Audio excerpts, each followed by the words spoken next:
오늘도 돌아왔습니다. 구산동 도서관 마을 10분 라디오 마침표입니다. 네, 저는 권용준이고요. 오늘 방송은 처음으로 보이는 라디오로 진행됩니다. 보이는 라디오는 마침표의 유튜브 채널에서 보실 수 있는데요. 궁금하신 분들은 유튜브에서 꼭 찾아보시기 바랍니다. 마침표 유튜브를 보는 방법은 도서관 곳곳에 홍보지가 붙어 있으니까요. 참고하시기 바랍니다. 그리고 구독과 좋아요 눌러주시는 거 아시죠? 네, 오늘은 우리 동네 주민방 코너를 준비해봤는데요. 오늘은 은평구 구청장이신 김우영 구청장님과 만나봤습니다. 바로 인터뷰 듣고 오시죠. 안녕하세요. 안녕하십니까. 네, 먼저 자기소개 간단하게 해주세요. 네, 은평구 구청장이자 은평구 진관동 주민인 김우영입니다. 네, 좋습니다. 이제 첫 번째 질문 드릴게요. 구청장님은 어떤 일을 하시나요? 구청장이? 네. 우리 구민이 50만 명이에요. 그 구민들의 살림살이를 챙기는 일이다. 그 얘기를 할 수가 있겠고, 살림살이에는 일단 재정, 그러니까 우리 구민들이 내는 예산을 어디에 어떻게 쓸 것인지를 편성하는 것, 그 일이 중요하고, 그리고 16개 동이 있어요. 우리 은평구에는 동장님들이 계신데, 동에서부터 이렇게 올라오는 여러 가지 주민들의 요구사항, 그런 걸 듣고 그걸 해결하기 위해서 정책을 짜고 또 현장을 가서 또 문제를 파악하는 그런 살림꾼이다, 그렇게 얘기할 수 있겠습니다. 네. 그러면 구청장도 어찌 보면 정치인이라고 할 수 있잖아요. 혹시 정치에 발을 들이게 된 계기가 있을까요? 혹시 우리 저기 권 선생님은 네, 지금 몇 학년이죠? 중학교 2학년입니다. 네, 중학교 2학년. 아마 저 그때의 그 미래 희망상 을 써내라고 했을 때 정치인을 한 2순위나 3순위에 썼던 것 같아요.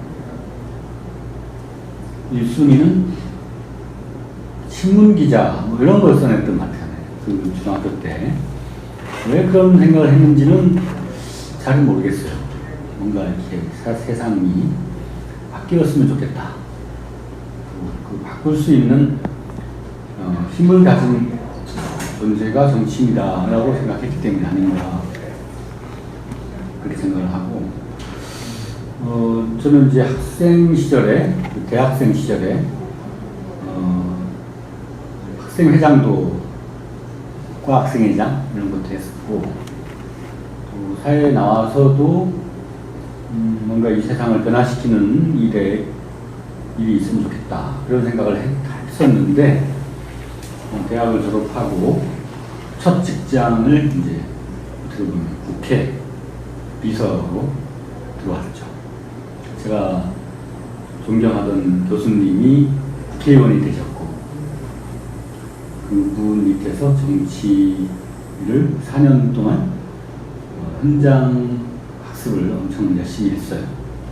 네, 그게 이제 아마 정치에 발을 들어놓게 된 계기가 된 것 같습니다. 네. 지금까지 구청장의 자리에 있으면서 여러 가지 일을 하셨는데 그 중에서 가장 뿌듯했던 게 있을 것 같은데 어떤 건가요? 글쎄요, 가장 뿌듯한 거. 그거는 이제 옛날 일은 그런 감정은 이렇게 시간이 가면 줄어들잖아요. 최근의 일을 얘기한다면 구산동의 은빛 주택이라고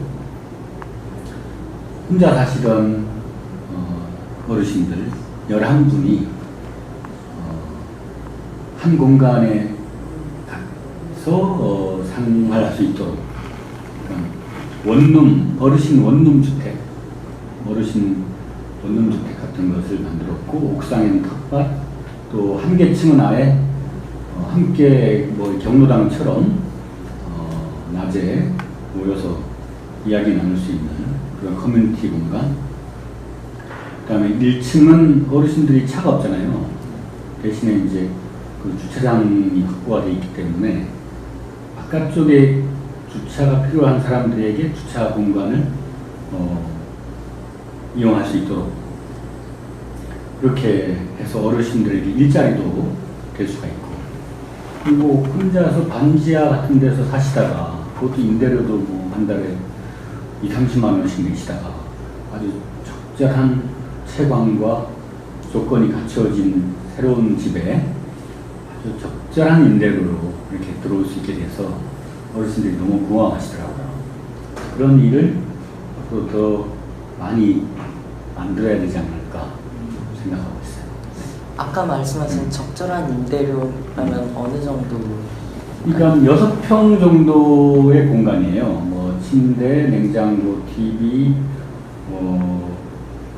기본적인 그 가구 같은 거 다 확보돼 있고, 안에는 화장실이 있어요.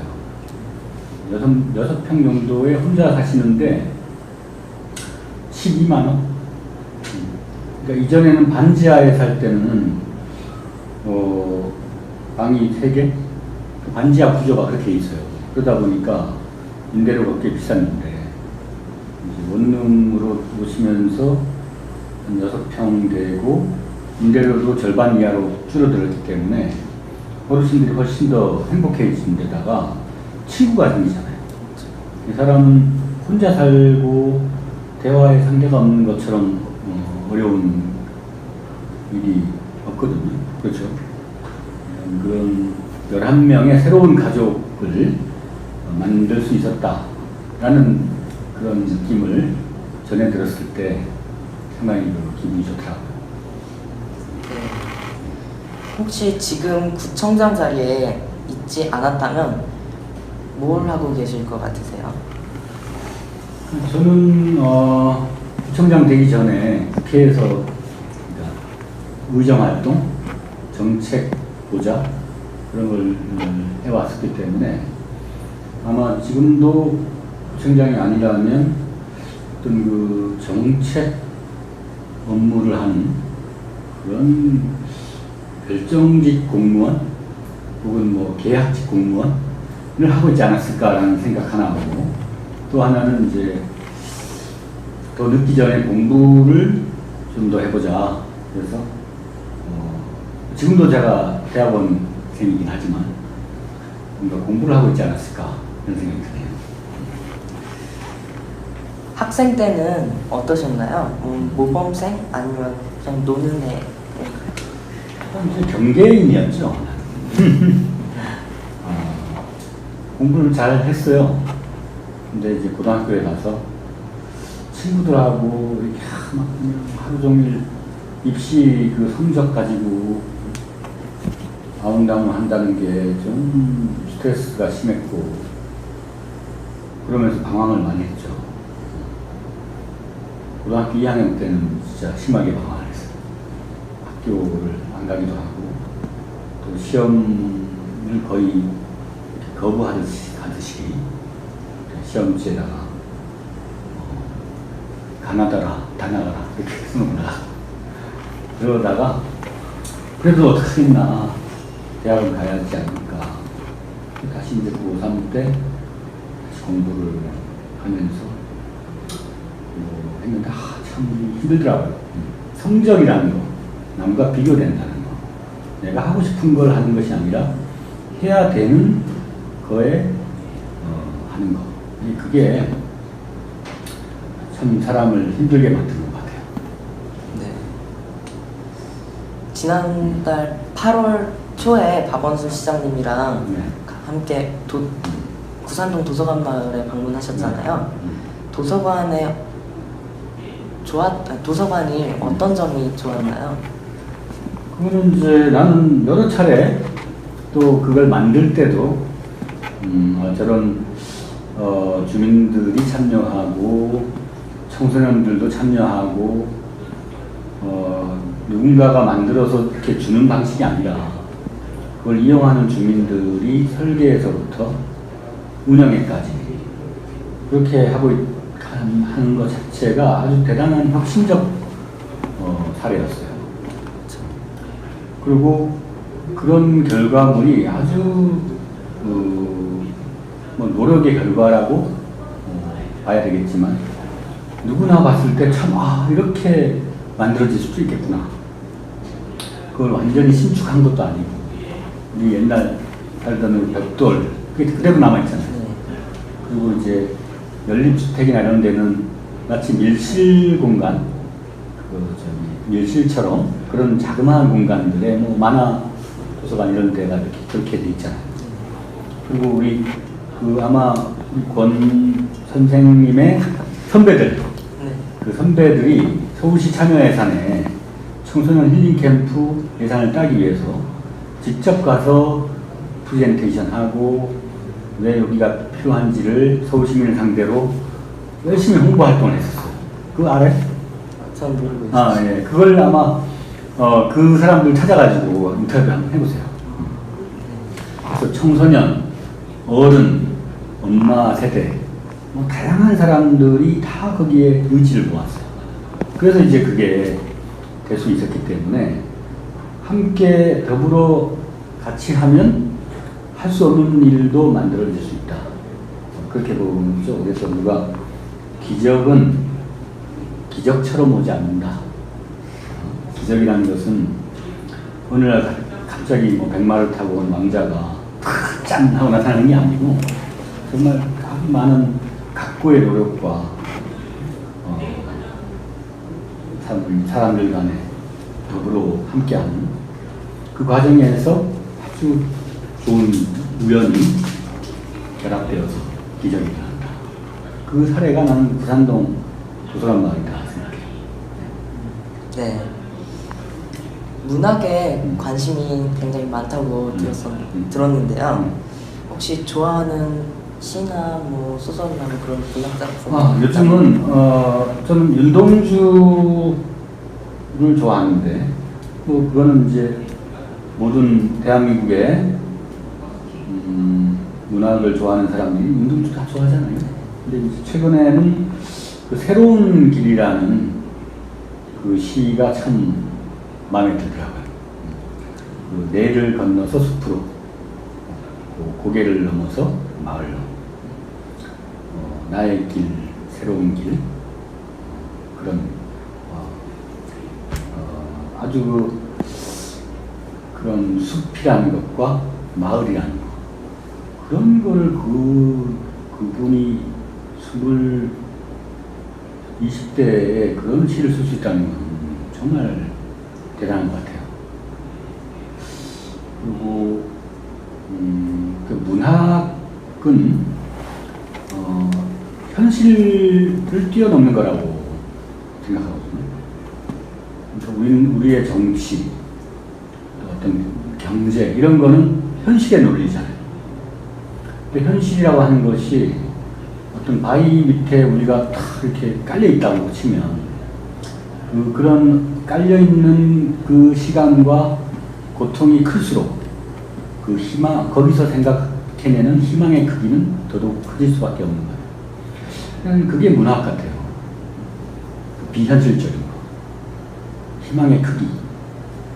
그래서 나는 예를 들면 서울에서도 강남이나 용산이나 이런 자본의 논리가 지배하는 곳과 우리는 어떻게 보면 공동체, 마을 그런 것이 살아있는 곳인데 문학은 이런 곳에서 꼽혀야 된다. 그렇게 요즘 생각을 하고 열심히 뭔가를 해보려고 하는데 잘 안 돼. 아직도 이 시장 경제, 이 사대문 안에 어떤 중앙적인 집권 그런 논리가 변방의 논리를 앞서고 있어요. 고2 때까지 네. 조금 방황하시다가 고3 때 열심히 공부를 해서 이렇게 성공한 케이스 아니에요. 왜냐면 3월달부터 다시 공부를 시작해서 8월달까지 열심히 했는데 가을이 되니까 또 힘들어지더라고. 그 가을에 좀 힘들지 않아요? 그래서 아무튼 고충이 많았어요. 네. 그래서 지금 방송을 듣고 계신 분들 중에서 지금 뭐 입시 준비하고 계신 분들도 많을 것 같은데요. 좀 조언 한마디 해주실 수 있나요? 네, 두 가지 얘기를 하고 싶어요. 첫째는 어떻게 보면 나의 의지와 무관하게 나에게 주어져 있는 환경이기 때문에 그것이 나를 옥죄거나 나를 힘들게 하는 요인인 것은 분명하죠. 근데 그런 것을 정면으로 인지하고 한번 겨뤄볼 필요가 있을 것 같아요. 그거는 나의 내면을 키우는 일이기도 하고 또 그 과정에서 이 세상과 부딪혀서 극복하는 법을 배우는 거잖아요. 그 대상이 아무리 불합리하다 하더라도 부딪혀보자. 그리고 두 번째는 이제는 이미 세상이 지식을 누가 많이 암기하고 있는가로 그 사람의 사회적 역할이 규정되는 게 아니다. 이미 뭐 우리는 인터넷이나 SNS나 여러 가지 옛날 사람들이 갖지 못했던 정보 수단을 가지고 있기 때문에 심지어는 뭐 인공지능이 학교에서 조교 역할도 해요. 요즘은 의사도 하고 인공지능이 그런 시대이기 때문에 변호사나 무슨 의사나 뭐 또 회계사 그런 직업이 사자가 붙는 직업이 참 우리 시절만 해도 성공한 직업이었어요. 근데 인공지능 시대에 인공지능이 더 잘하는 거예요. 그러면 사람이 인공지능보다 잘할 수 있는 것이 뭔가? 그 꿈을 꾸거나 사람끼리 만나서 관계를 맺고 놀거나 어떤 허구적인 어떤 걸 창작해낸다거나 그런 영역이 아닐까 싶어요. 그래서 여러분들이 한 15년, 20년 후에 맞게 되는 이 사회는 지금 공부하고 있는 양상과는 상당히 다른 양상의 사회가 눈앞에 보일 것이다. 그럴 때 적응력이 훌륭한 그런 사람이 되고자 노력할 필요가 있는데 그러려면 나는 이웃과 친구와 협업할 수 있는 그런 관계의 리더십 그런 걸 갖추는 사람이 제일 여러 가지 닥쳐오는 어려움을 잘 이겨낼 수가 있고 사회에서도 중요한 존재가 되지 않을까 생각해요. 네. 혹시 삼행시 은평구 그리고 김우영 이 두 가지 중에서 어떤 걸 준비하셨는지? 김우영은 뭐 김자로 시작해서 이게 김셀 것 같고 안 될 것 같고 은평구인데 은평구는 내가 해볼게요. 네. 운을 띄워주셔야지. 네. 네. 은, 은혜와 평화로움이 구원입니다. 네. 네. 감사합니다. 너무 구태연했지. 네. 끝났나요? 네, 인터뷰에 응해주셔서 정말 감사드립니다. 네, 지금까지 김우영 구청장님이었습니다. 감사합니다. 감사합니다. 네, 인터뷰 듣고 왔습니다.